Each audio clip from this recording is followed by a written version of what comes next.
প্রত্যেক ধর্ষকের তো আর ইসলামিকভাবে বিচার হচ্ছে না, হচ্ছে? যদি একটা এলাকায় ধর্ষণ হতো আর ধর্ষককে জনসমক্ষে ডেকে ফাঁসি দেওয়া হতো না, তাহলে দেখতেন যে ওই এলাকায় ধর্ষণ বাড়তো না, কমে যেত।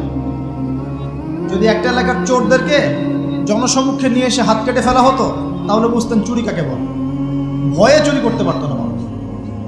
আর ভাগ্য ভালো যে এই নিয়মগুলো এখন নাই। কেন ভাগ্য ভালো বললাম? ভাগ্য ভালো কেন বললাম? কারণ এই নিয়ম যদি এই মুহূর্তে চালু করা হয়, এই মুহূর্তে যে এখন এই সেকেন্ডের মধ্যে চালু করা হয়, তাহলে অনেক বড় বড় রাঘব বোয়াল যারা আছে ওদের হাত থাকবে না। কথা বুঝতে পারছেন না? কেউ চুরি করে সিসকা চোর বলি আমরা, না কি বলেন আপনারা? ছিচকা চোর বলেন। কেউ আছে চুরি করে পুকুর চুরি করে। সিসকা চোরকে ধরতে পারলে রাস্তাঘাটে কি মাইটটা দেওয়া হয়, তাই না?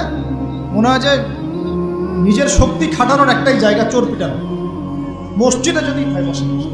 মসজিদে যদি একটা চোর ধরা পড়ে, কি মাইটটা মারে, খুঁটির সাথে বেঁধে একদম জুতা স্যান্ডেল দিয়ে। আর সামনে যে পুকুর চুরি করে বসে আছে, কিছুই করতে পারতেছে। কথা মিথ্যা কথা বলছে?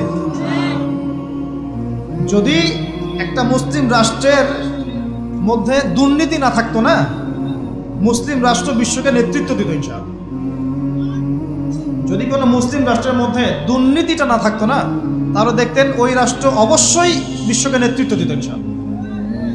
এমন অনেক অমুসলিম রাষ্ট্র আছে যেগুলো অমুসলিম হওয়া সত্ত্বেও ওদের মধ্যে কোনো দুর্নীতি নাই, জানেন? আল্লাহ পাক আমাদের সবাইকে পরিপূর্ণ মুসলমান হওয়ার তৌফিক দান করুন।